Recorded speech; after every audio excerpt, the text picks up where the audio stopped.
Hola chicos, esta es mi primera clase grabada para ustedes. Vamos a ver cómo queda, espero que quede bien, porque por este medio nos vamos a estar comunicando mientras permanezca la situación de cuarentena que tenemos. Y esto significa adelantar las clases, no pararlas, pero tenemos que comunicarnos entre nosotros a través de los correos, tienen mi número de teléfono, porque a través de este medio yo les voy a estar asignando una serie de tareas que podemos corregirla. Yo sé que con el problema que hay del internet, inclusive aquí en mi casa es lento, no puedo hacer las clases interactivas, que sería lo mejor, ¿ves? Pero vamos a procurar hacerla por aquí, a ver qué resulta a ustedes, qué les parece este material y estaremos revisando las tareas. Esta sería la clase número 4. Las dos primeras fueron presenciales en la escuela de cine. La tercera son los guiones de las películas que ustedes tienen que mandarme solamente en este momento de la grabación, que es día 24 de marzo. Me han enviado Sofía y Carlos Landaeta los guiones. Abraham se comunicó conmigo ayer, quedó en enviármelo, pero la tercera clase son los guiones que voy a estar revisando. Hoy Sofía me mandó un nuevo material, así que gracias Sofía por eso. Así que todos tienen que ponerse al día en eso porque ese guión va a ser el guión de la evaluación final de, de estas clases de guión 2. Y esta primera clase, por esta vía, va a ser una serie de datos que les voy a dar sobre diferentes puntos con la construcción del guión para que ustedes miren el guión que ustedes están elaborando y vayan corrigiéndolo en la marcha y perfeccionándolo, ¿no? Porque al final la idea es que podamos filmar este material, puede servir incluso más adelante para la tesis de ustedes y después de que termine este módulo, yo puedo quedar permanentemente asesorándolos. Aquí tengo una chuletica que hice para coordinar bien la clase y enfocarla bien.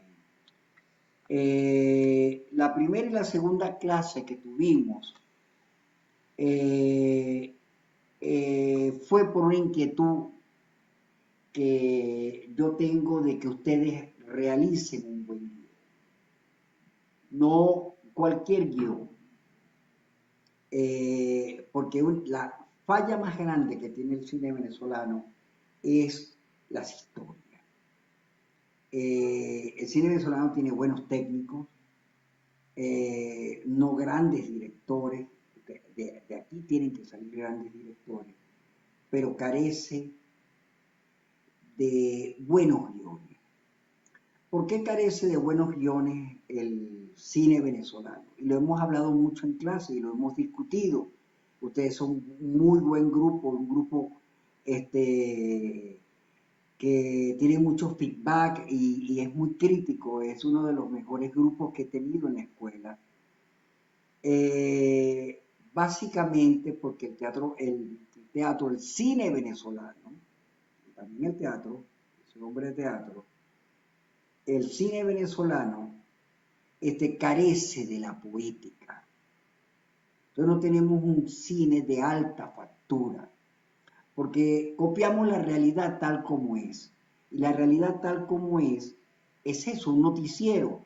Entonces, si hacemos una película de barrio, de cerro, de malandros, entonces igual los motorizados, el malandro habla como malandro, los tipos de barrio son igual, la moto, es como que si uno viera una historia de delincuentes, porque además es la apología de la delincuencia que eso le encanta mucho a la gente de izquierda, ¿no? Este, pero vemos la realidad como tal sin ninguna innovación. Y el cine, como dice Maki, que además él es el máximo escritor, si no tienen el libro de Maki, pídanme lo que yo se los mando por correo. Es más, yo se los voy a mandar con esto. Dice que mientras más nos alejemos de la realidad, mejor cine tenemos. Entonces no tenemos un cine donde ocurre nada especial, no ocurre nada imaginario, no ocurre nada de fantasía, es un cine totalmente realista, por lo tanto malo, aburrido, necio y que no llega a nada, y por eso es que no tenemos un gran cine nacional. Entonces, chicos, ustedes que son tan ya en guión 2 conmigo, hay que hacer el gran ejercicio de la imaginación, que lo hemos hablado también muchísimo en clase. Mientras más atrevida sea la historia, mientras más insólita, va a ser mejor. Y no se quede en local, no se quede en un cine para que lo vea la tía ni la abuela. Hagan un cine para que la vea el mundo entero. El problema es que ustedes quieren autocomplacerse, autocomplacer la familia e incluso autocomplacer este necio país. Si no tienen un olfato a lo universal, van a quedarse enclavados en esto que le llamamos país. Pero queremos, pero sabemos la situación en que tiene. El elemento, y esta va a ser la clase de hoy, que se llama el conflicto. Y yo lo que voy a querer que después de que veamos esta clase, ustedes revisen el guión a ver si tienen un conflicto bien planteado en sus guiones. ¿Qué es un conflicto? Piensen ustedes allá, que me están escuchando, ¿qué es un conflicto? ¿Cuándo hay un conflicto? Lo primero que les digo yo es que en el cine, como lo he dicho ya, es un conflicto permanente. Ahí ocurre todo lo insólito, ahí nada es normal. Ahí todo el mundo se pelea, ahí todo el mundo quiere matarse, ahí todo el mundo quiere intrigarse el uno con el otro. Eso es lo que lo hace atractivo, eso es lo que va a pegar al espectador de la película. Un buen conflicto es el comienzo de una gran película.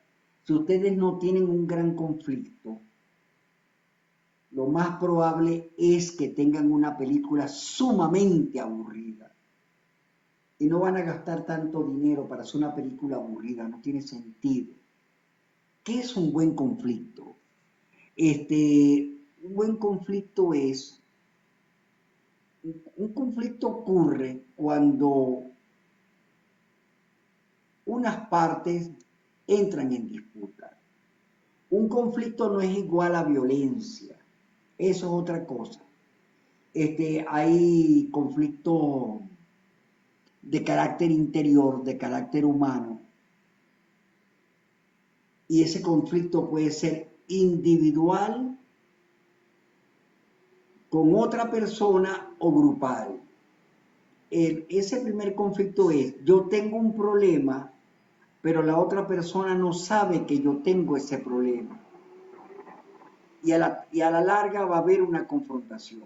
Es, por ejemplo, una pareja que uno de ellos se quiere divorciar o uno de ellos le está montando cuernos, o uno de ellos o un socio está vendiendo por debajo la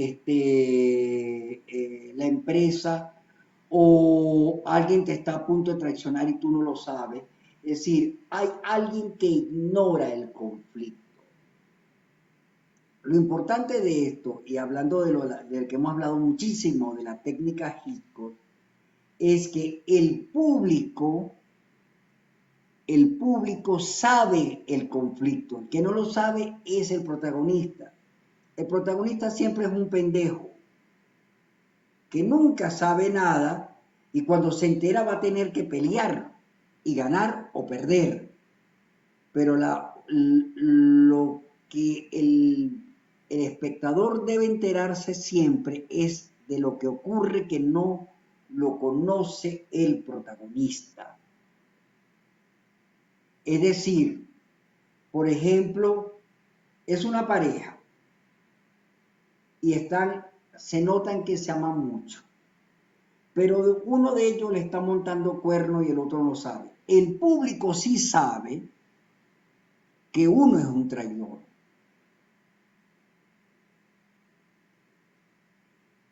Eso es lo que va a hacer emocionante el conflicto, porque pones a participar al público del hecho. Esos son los conflictos de tipo personales. También hay conflictos de tipo sociales. Por ejemplo, una pelea con la empresa, una pelea de sindicato, una pelea, por ejemplo, en el caso del trabajo que está haciendo Daniel, que es, eh, eh, no hay oxígeno y hay una gente que está explotando para la venta de oxígeno cuando se encontró la solución de volver a hacer oxígeno en forma apropiada para que todo el mundo se beneficie. Esto es un conflicto de tipo social. A esos conflictos de tipo social, el buen guión que está desarrollando Daniel, que no me lo ha enviado, tiene que tener conflictos individuales. Porque lo que te engancha a ti son las relaciones interpersonales. El protagonista o la protagonista si esté peleando porque hay que quitar una fábrica o hay que quitar una empresa que está dañando las aguas o hay que salir a pelear por una revolución como los miserables, ese tipo de cosas, lo importante es que debe haber la protagonista o el protagonista le debe estar pasando algo de tipo humano. Debe tener líos con sus padres, con su madre, con su entorno, se debe enamorar mal, debe luchar por eso. A pesar que el conflicto grande sea de orden social, no podemos olvidar que lo que no va a enganchar al espectador es un conflicto de tipo individual del protagonista. Así que por eso podemos ver una película donde hay un terremoto o donde hay un volcán o donde llega un monstruo y aplasta la mitad de la ciudad, pero sin embargo la historia es una historia de amor. Que entonces hay una chica que es una investigadora y se enamora del piloto y al final va a tener que rescatarla, y al final triunfan o no, se salvan o no del terremoto, pero al final la pareja se une o se desune o ven que es imposible. Pero si nosotros descuidamos las relaciones individuales por los conflictos macros de orden social, se convierte poco interesante la película. Entonces tenemos, por ese lado, para ir por un cierto orden, tendríamos inicialmente tres tipos de conflicto. El conflicto del hombre consigo mismo. El ser humano es enrollado por naturaleza. Tiene dudas de todo. Duda de dónde está, duda del amor, duda del trabajo, duda con Dios, duda de todo. Es una parte de la naturaleza humana. Nosotros no estamos nunca grandemente conformes. Una persona que está conforme con lo que tiene, con lo que cree, con lo que es una persona simple. Y el cine y las historias nunca son simples. Los protagonistas aparentemente simples, aparentemente buenos, terminan siendo personajes muy complejos, Ponle que alguien religioso en un momento le matan a su esposa y sepan quién lo mató.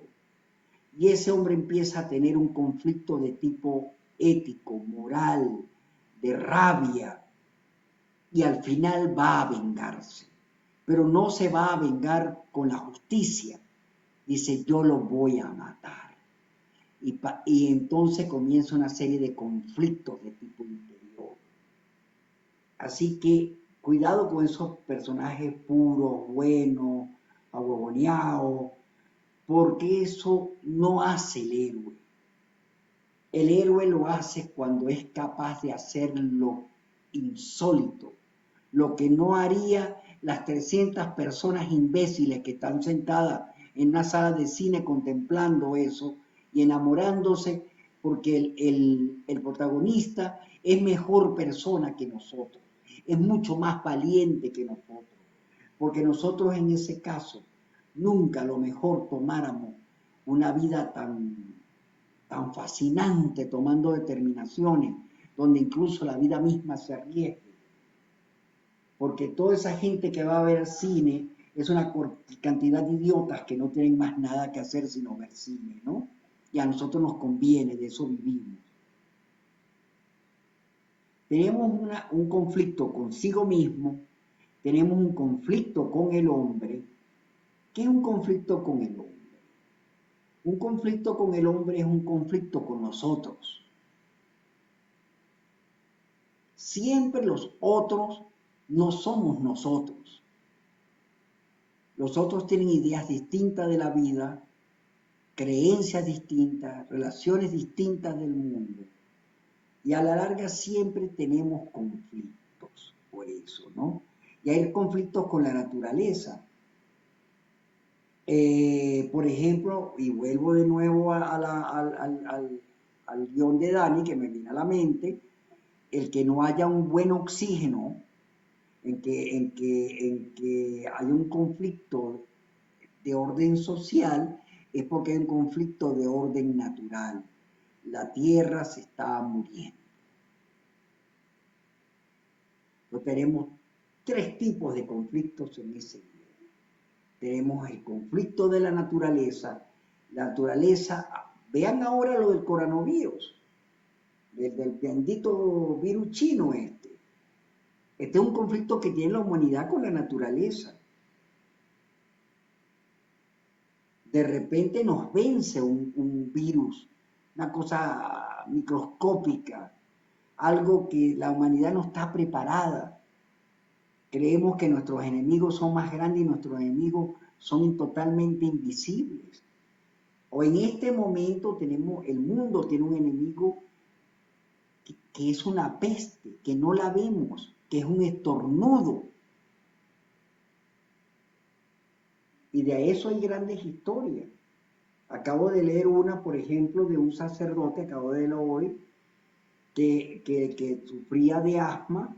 El pueblo le había comprado un respirador para que su sacerdote, que es un buen hombre, viviera, y le dio la enfermedad, estaba conectado y apareció un chico del pueblo muriéndose y él mismo se desconectó y le dio el respirador a este joven que no conocía y él decidió morir. Y la vida está llena de eso. Contar esa historia como está, como la vemos en la noticia, es simplemente una historia más, un sacrificio más. Además, lo espera uno de un cura, que se sacrifique por la gente de su pueblo. Generalmente no lo hacen, pero es lo que uno espera. ¿Qué tiene que hacer el escritor? El escritor tiene que usar su imaginación. Una historia es interesante en la medida que es fabulosa.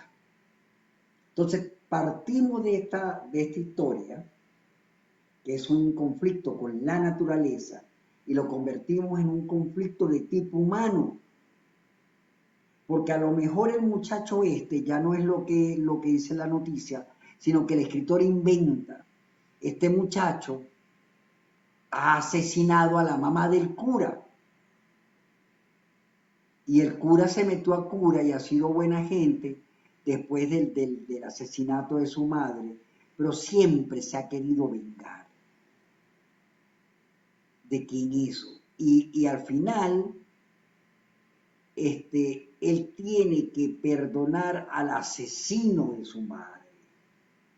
Todo porque es la única manera de llegar a Dios, porque le podemos complicar la vida al cura. Él ha estado robando desde hace tiempo y pertenece a una banda de delincuentes. Y al final, todo eso que te ha tenido robado y oculto, ahí deja un testamento que se le entrega todo al pueblo, que se lo repartan todos. Podemos inventar lo que nos dé la gana. La realidad es una estupidez. La realidad existe nada más para los noticieros y para la gente imbécil. El artista vive del invento, de la creación, nuestra vida. Nosotros somos grandes mentirosos. No es una profesión para gente estúpida. Esta es una profesión para gente mentirosa, para gente fabulosa, para gente que sueña, para gente que no le tiene miedo a las ideas ni a las culpas. Por eso es que no todo el mundo puede ser escritor. Esta no es una profesión para huevones, ni para estúpidos, ni para gente honrada. Es una profesión para gente que se inventa un mundo distinto. Y eso lo hemos hablado muchísimas veces en clase. Y ojalá ustedes en algún momento puedan entender con claridad lo que les estoy diciendo. Les va a venir con la madurez. Ahora les interesa más neciar con los celulares que pensar. Pero les va a venir con la madurez.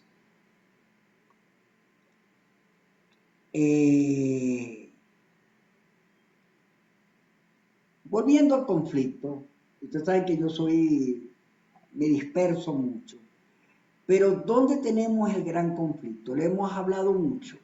Hemos hablado mucho del teaser. Ese es el momento fundamental de la película. Los primeros 5 minutos máximo, que ya es mucho. No podemos ocultar el conflicto por mucho tiempo. Ocurre al comienzo, punto. Desde los griegos. No podemos ocultar el conflicto nunca, porque si no es una obra, es una película dispersa, es una historia que se pierde. La gente necesita acción desde el primer momento. Conflicto es acción y el cine es acción. Y si uno ve una película los primeros 5 minutos y no pasa nada, uno deja de verla. Porque es una película que inmediatamente tú sientes y la percibes como fastidiosa. Eso hay que dejárselo a los franceses, a los polacos, a los eslavos, que tienen demasiado frío y demasiado tiempo. Nuestra química no es así. Sin embargo, los franceses han cambiado, los italianos y los españoles, en la estructura moderna del cine, entendiendo que al principio, en los primeros 5 minutos la acción es fundamental, que indica, como ustedes lo saben, porque eso lo vimos muchísimo en guión 1 y lo hemos repasado en guión 2, el protagonista, que es una persona cotidiana común, para convertirse en héroe, algo tiene que pasarle extraordinario, que le cambia la vida y tiene que vivir una aventura. El viaje del héroe de Campbell. No hay otra forma de escribir. Si no, vean todas las películas de Disney, que es la empresa de cine más importante que hay. Así es que se estructura. No quieren hacerlo de esa manera, tienen todo el derecho. la gente tiene derecho a fracasar. De ahí se aprende o de ahí uno se hunde también. Entonces, ocurre el primer gran conflicto que modifica la vida del protagonista. ¿Quién es el protagonista? Aquel que empieza en la película en byte A y termina en C. Cambia totalmente, cambia totalmente. El antagonista, es decir, aquel que le va a impedir al protagonista que cumpla con lo que se ha propuesto, si es malo desde el comienzo hasta el final. Los malos no cambian, si no, no es malo. Si al final la maldad, la persona que quería matarte, la bruja, el tramposo, el gángster, se arrepiente, ese es el protagonista. Y el otro es un acompañante que sirve para dibujar la historia. Eso también lo hemos hablado siempre. Hacer que la maldad se redima y entienda que no puede ser mala, es producto de las estupideces de gente que quiere dar, ¿cómo te digo yo? Consejos, anécdotas, moralejas, y hay que dejar eso para, ¿cómo se llama? Para la gente religiosa, para la gente buena. El cine no es una iglesia. El cine no está para enseñar nada. El cine no educa. Si hay algo inservible es el cine. Por eso es que es bueno. Nosotros no tenemos ninguna responsabilidad de educar a nadie. Ese no es nuestro trabajo. Educa a los profesores en las universidades. Maleduca el cura o el pastor en su iglesia. El cine es libre, no educa a nadie, imbeciliza a la gente. Y es de las mejores cosas que hacemos, porque hace que la gente reflexione. Si nosotros nos ponemos a hacer que los malos se vuelvan buenos al final de la historia, estamos siendo aleccionadores y eso sería una muy mala y pobre y triste e inservible historia. El que cambia es el protagonista. También están los antihéroes, como Batman, el antihéroe más querido o el que quiere la humanidad más, porque Batman no quiere salvar ninguna humanidad. Batman está fastidiado por eso. Y sin embargo tiene que hacer lo que no le gusta. Por eso es que no lo quieren, las autoridades no lo quieren, porque es un antihéroe. Los antihéroes son muy atractivos. Ahí está el Joker. El Joker es un antihéroe. Lo hemos hablado en clase, hemos analizado la película. Yo creo que meterle lo que le metieron en la última película del Joker, la película de Phoenix, donde le dan una explicación por qué es malo, creo que mata la historia. La gente es mala porque la maldad siempre está suelta. ¿O acaso ustedes no han tenido enemigos? ¿O acaso no han sido injustos con ustedes algunas veces? ¿O acaso ustedes no han sufrido por la agresión y el disfrute del otro de que tú te sientas mal? Nosotros lo hemos sentido mal por eso. Hay gente maluca, hay gente que vino al mundo a joder en todos los planos, dentro de la familia, dentro de las parejas, dentro de la sociedad, dentro de la política, la religión, en todos los lados hay gente contradictoriamente que representa el mal. Y a eso se enfrenta uno, y se enfrenta permanentemente.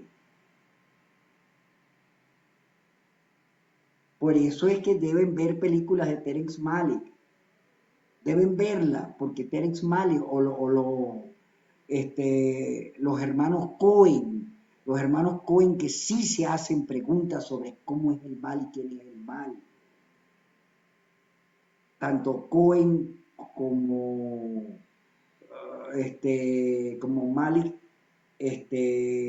nos enfrentan a eso. Kurosawa también nos enfrentaba a eso. Nos hacía renunciar a la vida cotidiana. Y ese cine de altura, guiones de altura.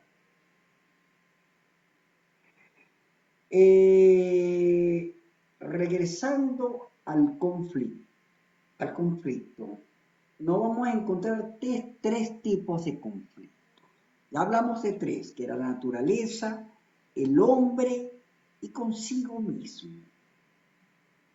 El más importante es consigo mismo siempre. Si hay un conflicto con otra persona, el mayor conflicto es con uno mismo.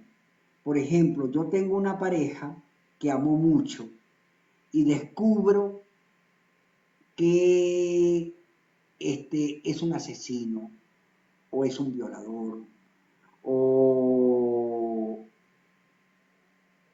o está en una banda delictiva o ha cometido un delito y ahora ha llevado plata a la casa que hacía falta. El conflicto interior del protagonista es un conflicto de tipo moral, ético, si delata o no a aquella persona, si la entrega o no, o si se calla y se vuelve terriblemente cómplice. ¿Acaso la corrupción no es eso? ¿Acaso tenemos a un amigo que está metido en una institución que saben que está agarrando plata y a veces nosotros sabiendo, percibiendo, creyendo que estamos frente a un corrupto, no vamos y le pedimos porque nos beneficiamos? En ese momento somos malvados. En ese momento tenemos un conflicto de orden ético con nosotros mismos. Hay otros tres tipos de conflictos. Espero que hasta ahora no hemos estado entendiendo, no he dicho nada nuevo que no hemos hablado en nuestras clases. Pero es importante, chicos, que ustedes tengan claro que si tienen un buen conflicto, tienen una buena historia. Si tienen un conflicto débil y poco creativo, tienen una historia que desde que comienza es mala, es débil. Y una de las cosas que vamos a hacer con esta clase que están teniendo conmigo, con esto que yo les voy a mandar, que no quiero que sea más largo de 1 hora, porque 1 hora viéndome debe ser un desastre.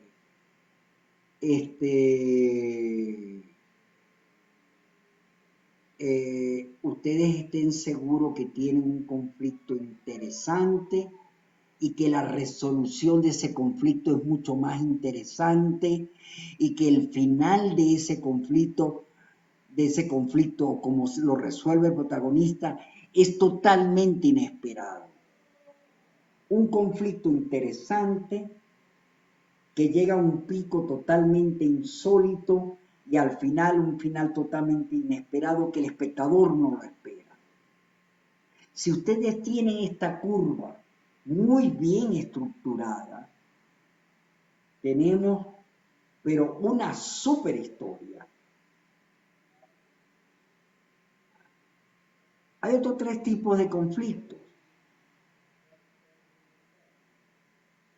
El conflicto es cuando dos elementos en pugnas, uno tenga la razón y el otro no. Otro conflicto sería que ninguno tenga la razón o que ambos tengan la razón. Nuestro protagonista tiene razón para lo que está haciendo y con lo que está confrontándose, tiene la verdad o el otro que está en pugna con nosotros, sea un individuo, sea social e incluso la propia naturaleza, también está marcando su orden? ¿O acaso el conflicto de King Kong, que es un conflicto repetido muchas veces por el cine, realmente mítico, propio ya de nosotros, el conflicto de King Kong, no es el conflicto con el derecho que tiene este mono gigante, enorme, de vivir en contra de un hombre que le quitó los espacios? El conflicto de King Kong, que se enamora de la belleza, que se enamora siempre de una hermosa chica, y que es la única salvación que tiene el ser humano a través de los ojos de King Kong, es que reconoce la belleza. Y a pesar que quiere destruir a todo el mundo, porque además lo bombardean, lo explotan, lo amarran, lo exhiben, que intentamos controlar la naturaleza nadie la controla a la larga, ¿no? Vean lo del virus, o vean un terremoto, o vean un tsunami, hay un momento que la naturaleza se desboca. Y solo la belleza, y nos lo enseña King Kong, es capaz de salvar el mundo. Más nadie ha representado a través de la mujer. Y esta es una historia que se ha repetido desde el primer King Kong de los años 30 hasta ahora. Y sigue fascinando generaciones tras generaciones porque nos mueve el conflicto con la naturaleza.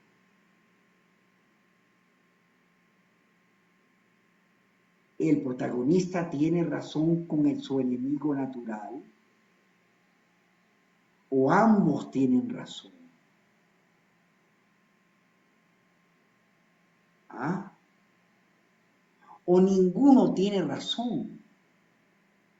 Veamos la película Kramer versus Kramer. Esta pareja que se pelea por la custodia del niño, también en la historia de un matrimonio, la reciente película. Ambos tienen razón y ambos no tienen la razón.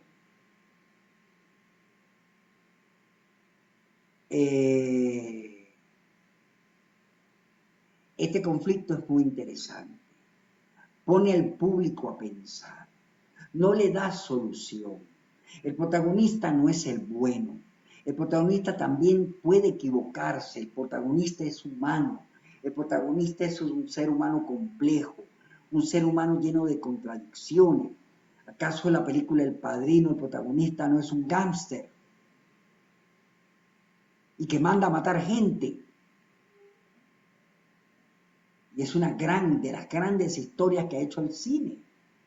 O la protagonista de Lo que el viento se llevó, que se chulea a todo el mundo y al final nadie la vence y es una tramposa. ¿Mm?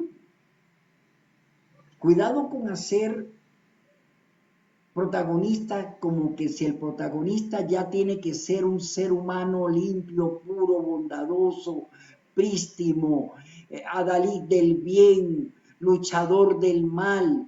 Esas son pendejadas que no van a llegar nunca a nada. El protagonista no tiene por qué ser una víctima. El protagonista necesita ser una persona de acción y tomar decisiones muchas veces muy duras.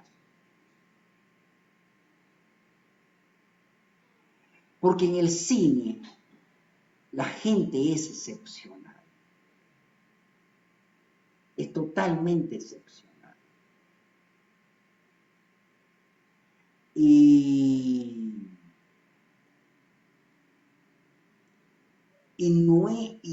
lo que ve el espectador son seres excepcionales,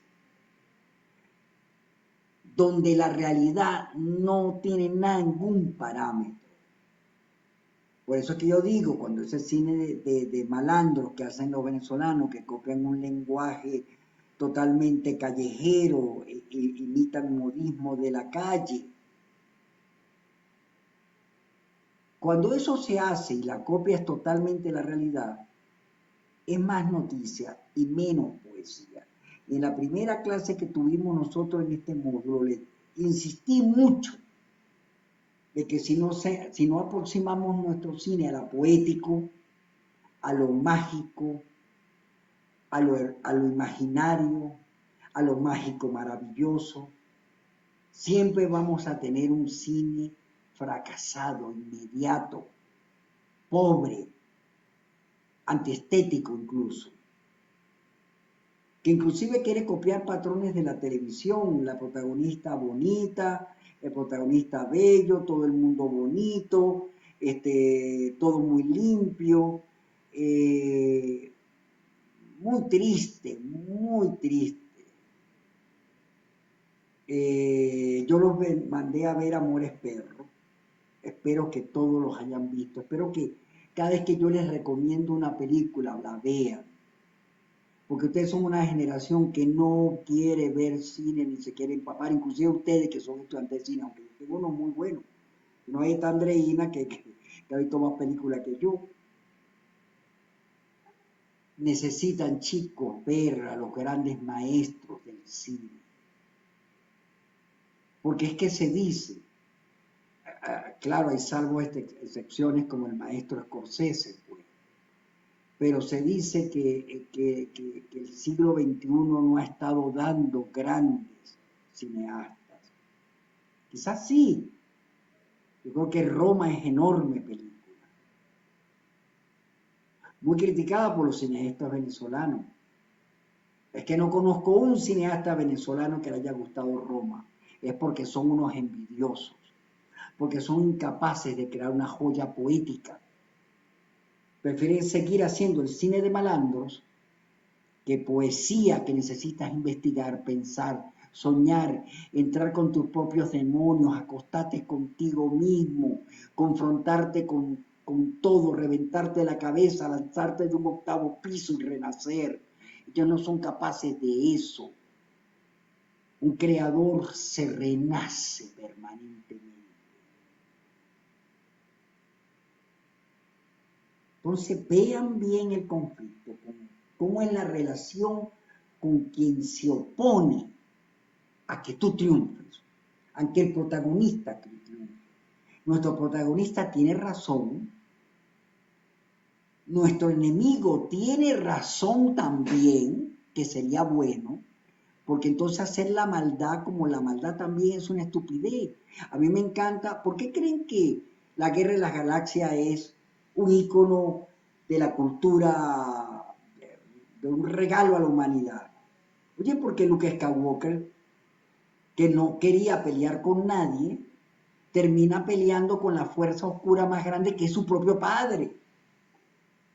Y tiene que matar a su papá. Y se vuelve un conflicto de orden mítico, se vuelve, entramos a las esferas de la psicología y de la mentalidad del ser humano que para ser héroe tienes que matar, sacar toda la porquería que tenemos de los valores que heredamos. Sin embargo, Luke Skywalker posee la misma fuerza que el padre.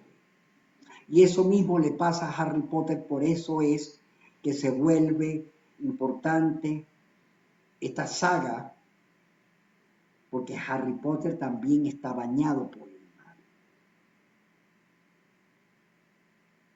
como lo es Batman. ¿Mm? Construyan, chicos, grandes personajes, complejos personajes, que el conflicto que enfrentan, se enfrentan a alguien que no es un conflicto del bien contra el mal, sino son conflictos muchas veces irresolubles.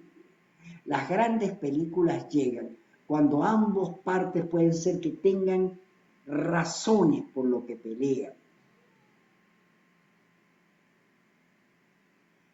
Y la pelea que afronta, que confronta, que tiene que realizar el protagonista, que nunca va a estar preparado para esa pelea.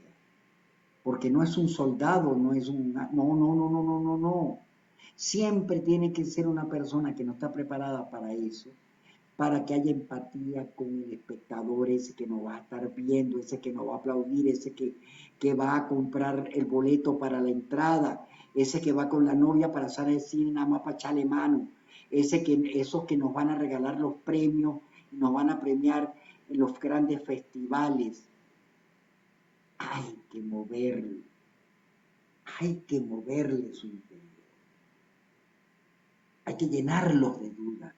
Nunca el cine da respuesta de nada. Hemos hablado la primera camada de que hay tres tipos de conflictos, de sí mismo, con el hombre y la naturaleza. Luego hemos hablado que hay tres tipos de conflictos más, que es cuando ninguno tiene razón, el protagonista se da cuenta que no tiene razón, que lo que ha peleado no ha peleado por nada. Vean la película, la última película de Sam Mendes, 1917. Este hombre, este par de soldados que van a dar un mensaje, a uno de ellos le matan a su amigo y hace todo ya no por dar el mensaje, hace todo por llevarle, por cumplir el último sueño de su gran amigo, que es llevarle algunas cosas para su madre y escribirle una carta. Cuando él llega al final,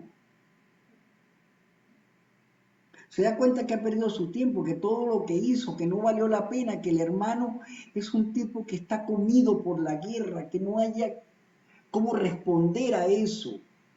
Y ahí él se pregunta si valió la pena todo lo que hizo. Y Sam Mendes, que es un director y guionista excepcional, sabe que eso salva la película más allá de la parte fabulosamente técnica y poética que tiene su realización.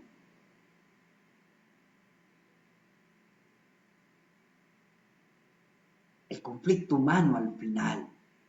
¿Valió la pena? ¿Valió la pena que mi amigo se muriera? ¿Por qué? ¿Vale la pena estas guerras injustas? ¿Vale la pena donde el hombre se destruye a sí mismo? ¿Vale la pena todo esto? La amistad, la fuerza de la amistad es la fuerza del amor. ¿Valió la pena perder al más grande amigo que yo he tenido? Como en la película Galípoli. ¿Mm? Te llena de conflicto, de dudas. No lo resuelve Sam Mendes. Se lo deja al público. Le deja esa rabia al público. Le deja esas dudas al público.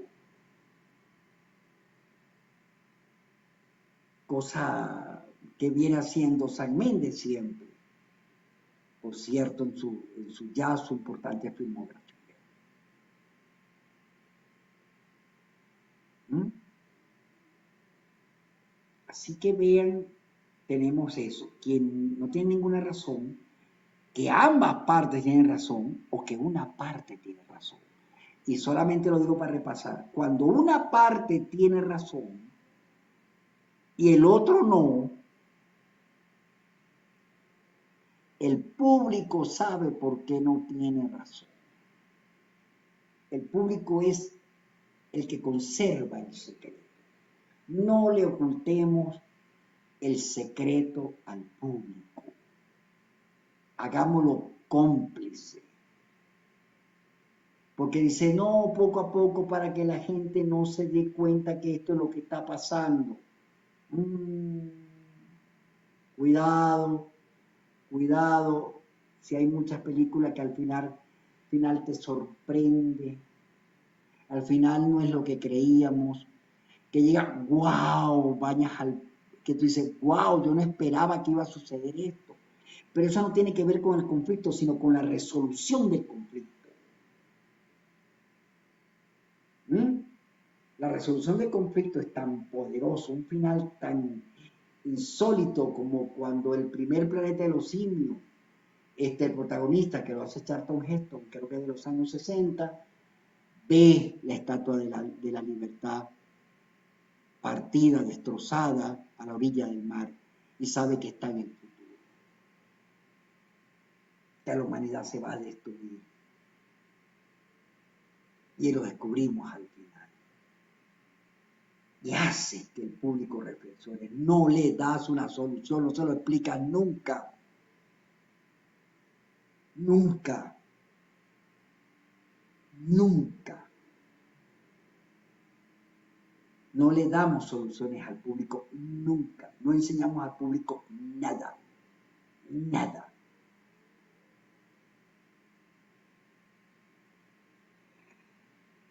Hay conflictos necesarios y conflictos innecesarios. Me tomo mi café.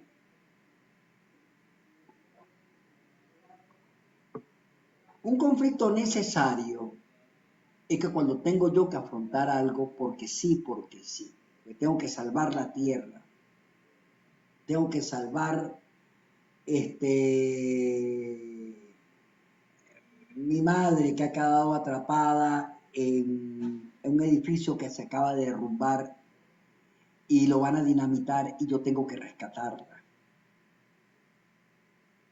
Tengo que salvar, rescatar el honor de mi familia, como el comienzo de la película El Padrino, que viene alguien que una vez fue amigo del Padrino, pero ahora va a pedirle venganza porque su hija ha sido violada y maltratada y quiere una venganza. Y ese es el comienzo de la película El Padrino.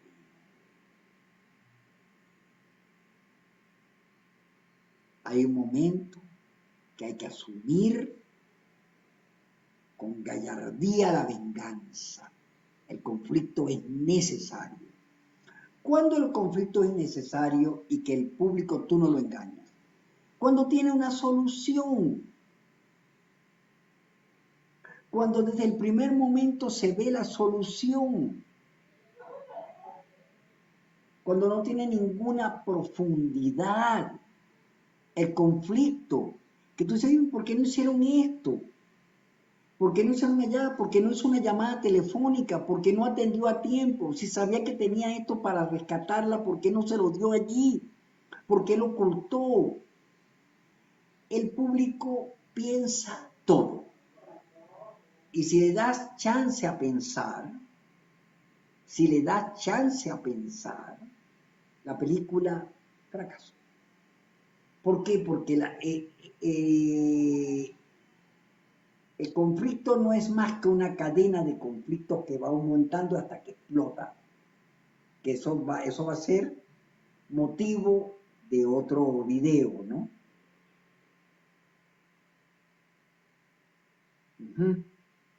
Entonces, cuando el conflicto es innecesario, cuando se sospecha que hay una solución, cuando hay una vía lógica para resolver los problemas, incluso al final lo resuelven por esa vía, ese conflicto era innecesario, por lo tanto la película no tiene sentido, nada, es débil, porque es predecible. En el momento que tú haces predecible la película, te jodiste. Por ejemplo, el cine romántico, que de la primera escena vemos dos parejas en conflicto, pero que sabemos que se van a enamorar y van a quedar al final. Y al final quedan juntos, ¿no? Sin ninguna alternativa. Ni siquiera heridos, ni siquiera en dudas. Quedan con un beso maravilloso bailando. El cine está lleno de esto, de estos carapachos.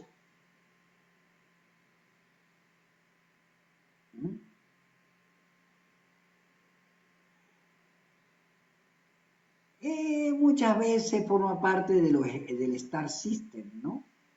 Yo fui a ver una película llamada La Mexicana hace tiempo, con Julia Roberts y Brad Pitt, y la gente suspiraba en el cine. ¡Ah! Cuando veían Julia Roberts, que es hermosa. ¡Ah! cuando veían a Brad Pitt, que es más hermosa que Julia, más hermoso que Julia Roberts, y todo el mundo se humedecía en los asientos, viendo estos dos seres hermosos contando una historia que me recuerdo es, porque esto era la belleza por la belleza y la necedad por la necedad, y al final terminan besándose y la gente feliz, y la taquilla más feliz todavía, ¿no? Ya nadie recuerda esa película. Yo ni siquiera recuerdo la historia. El buen cine, el arte, cuando uno sale, dice, wow, qué bien. Oh, wow, como la película de Bailar en la Oscuridad, de la protagonista de York, ¿no? Wow, Billy Elliot, wow, wow, el soldado Ryan, wow, wow, Casablanca, wow, wow, cualquier película de los hermanos Coen. Ah, la esperaba. Kurosawa. Mm,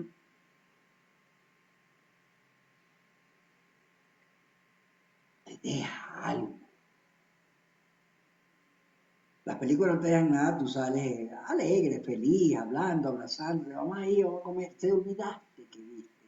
Pasaste un buen momento, te entretuviste, estuvo bien, valió la pena gastar ese dinero, la gente es feliz, y la gente es feliz con la estupidez, pero este es arte, este es el séptimo arte, y es hora que el cine venezolano se vista de arte, hasta ahora no, hasta ahora, y siquiera hagamos que lo hemos hecho ya en clase, un ejercicio de 5 películas venezolanas que se han considerado obras de arte, eternas. 5, 3, eternas, que cualquier público se conmovería al verla. Acuérdense que la obra de arte conmueve desde el primer momento y es objeto de discusión y perdura en el tiempo. Cuando no perdura en el tiempo, yo vi a los 17 años el séptimo sello de Ingmar Bergman. No lo puedo olvidar. Ha pasado toda una vida. No puedo olvidar que se puede jugar ajedrez con la muerte. Y en este país ahorita con el coronavirus. Y, y la humanidad entera está jugando ajedrez con la muerte. Y entonces el gran maestro Ingmar Bergman nos presenta una obra de arte que perdura en el tiempo y que explica la humanidad. Seguimos jugando con la muerte y la muerte sigue ganando.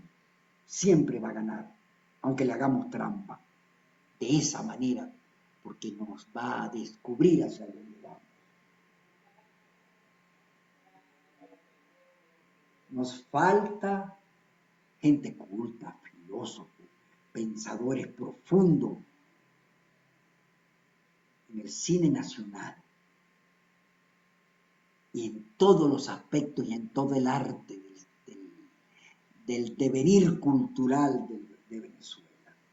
Nos falta que miremos eso no con la inmediatez de la taquilla, no con la inmediatez de lo corporal, muchas veces directores buscándose una protagonista bonita, a ver si pasa una buena noche con ella, en las pasiones más básicas y más idiotas que hay, nos faltan los artistas.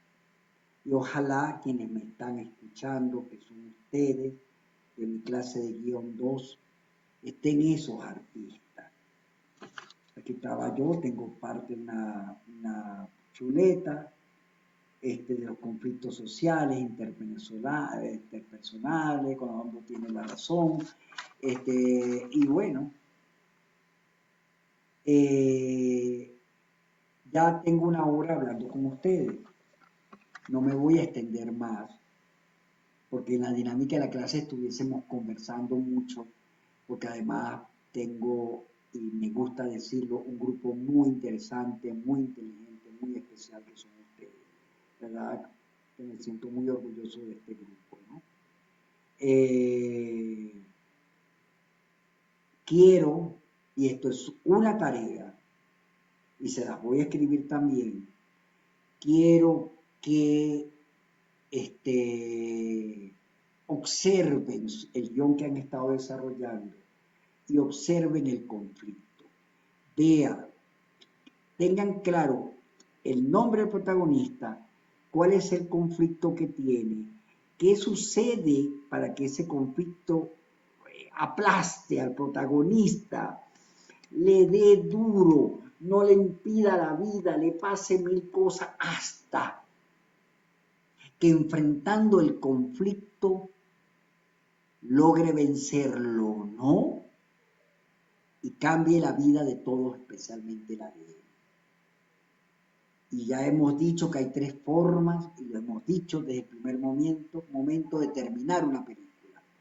El protagonista cumple su objetivo. El protagonista no cumple su objetivo, pero ha crecido, ha aprendido. Y colocábamos el ejemplo siempre, que a mí me encanta ponerlo, de Rocky 1. No gana la pelea, pero se gana a sí mismo y descubre que plantearse un reto, aunque sea imposible, uno es capaz de lograrlo incluso en la derrota. Y luego, que no se resuelve, queda abierto, no tiene solución, hay cosas en la vida que te quedan en el aire. Y si es bueno, queda para la segunda, la tercera y cuarta película y se hace una saga de ahí, la gente gana mucha plata con ese tipo de finales. Entonces quiero que observen muy bien el guión de ustedes y vean cuál es el conflicto. Necesito que me pongan el nombre del protagonista, el nombre del conflicto y cómo el conflicto evoluciona hasta el final.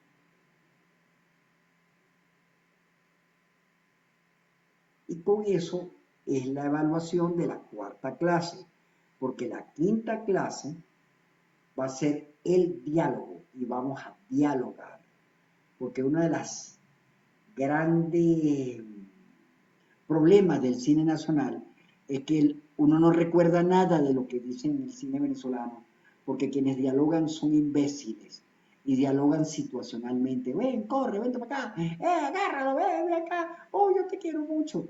Pero no se dicen cosas profundas, no hablan de la vida, no hacen filosofía, no profundizan sobre el alma.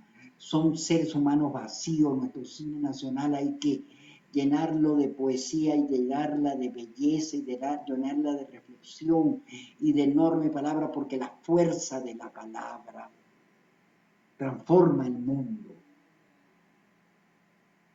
Entonces la semana que viene o la próxima clase, de la 4 a las 5, va a ser diálogo y voy a mandar unas escenas para que las dialoguen y las vamos a discutir.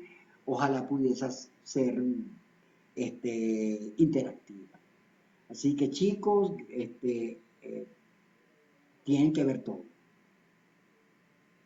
Y todas las dudas y todas las preguntas me pueden llamar, me pueden consultar, me pueden escribir.